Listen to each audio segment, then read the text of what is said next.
Ayan, sobrang makalat na naman dito dahil sobrang maraming sinape. Pero, eto po yung pinaka. Dahil may bagyo na naman tayo, ayan na naman po ang aming baha. Ayan, bumabaha na naman po sa aming lugar. Ayan, kinakawawa na naman ang aking halaman. Yung aming magandang tanawin sa kabukiran, ayan, napupuno na naman siya ng tubig. Ayan. Yung akin yatang kahoy yun Tinahin na yata yung kahoy ko Wait lang, ano ba yun? Tinatangay din sa bukid. Ayan po. Napupuno na naman po yan ng tubig. Dahil bumabaha na naman. Sayang na naman ang mga palay kasi meron ng sapaw. Meron na siyang butil ng palay. Sayang naman. Ayan.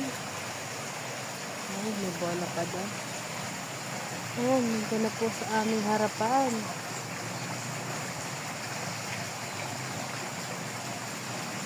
Magiging dagat na naman ang aming bukid.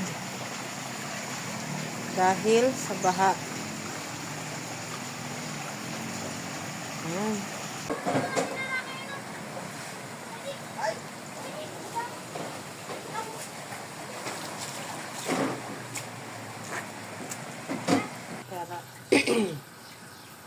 Ayan na naman po ang aking linisin.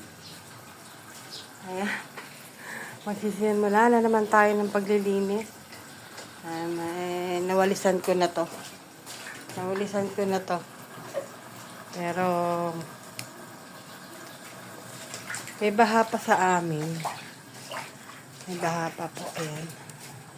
Pero okay na yung aming kusina kaya pwede ko na siyang linisin. Doon po kami kumukuha ng tubig. Parang